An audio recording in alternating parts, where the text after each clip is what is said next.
ఈ రోజైతే నా ఫ్రెండ్ గాడైతే డబ్బులు పంపిస్తాడు నేపాల్ కి. ఎలా పంపిస్తాడో చూపిస్తాను చూడండి. ఇలాగా ఎక్స్చేంజ్ షాప్స్ అయితే ఉంటాయి. ఇక్కడ వస్తానే మీరు ఏ దేశానికైనా డబ్బులు పంపించవచ్చు. ఇక మా వాడు షాపింగ్ కి ఖర్చులకి డబ్బులన్నీ పక్కన పెట్టేసి మిగిలినవి పంపిస్తున్నాడు.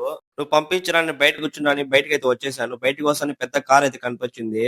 ఈ వీడియోస్ లో వచ్చే వీడియోలో మీమ్స్ అయితే తక్కువ చేస్తాను. ఎందుకోసం అంటే కాపీ స్టేక్ వస్తున్నది. దాని తర్వాత మేమైతే అల్బసం అయితే పోతున్నాము. శాలరీ వచ్చింది షాపింగ్ కి.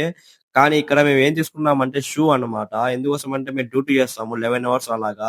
మాకు షూ మంచిగుంటే లెగ్ పెయిన్స్ అయితే రావు. షూ బాగా లేకుండా లెగ్ పెయిన్స్ అయితే వస్తాయి. అన్ని చూస్తానే ఇదైతే సెలెక్ట్ చేసినాడు. ఇది తీసుకుంటా అని చెప్పి. సరే తీసుకో అని చెప్పాను నేను. బాగానే ఉన్నది క్వాలిటీ. ఇలాగ మాకు ఏమన్నా అవసరం పడితే నెల మొత్తం వెయిట్ చేసి సాలరీ వచ్చినప్పుడు అయితే తీసుకుంటా ఉంటాము.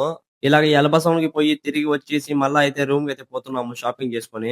ఇక నైట్ తినడానికి అయితే రైస్ తీసుకునే పార్సల్. దాని తర్వాత అయితే ఈ రోజు మీకు లాటరీ టికెట్ చూపిస్తాను చూడండి. లాటరీ టికెట్ ఎలాగైతే ఉంటుంది.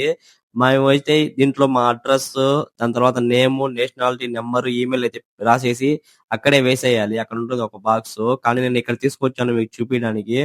ఇలాగ నేను కూడా రాసేసి అయితే పెట్టేశాను. లాటరీ అయితే రాలేదు. Talk to me, numbers never lie. Add it up, that's me. That booty, baby.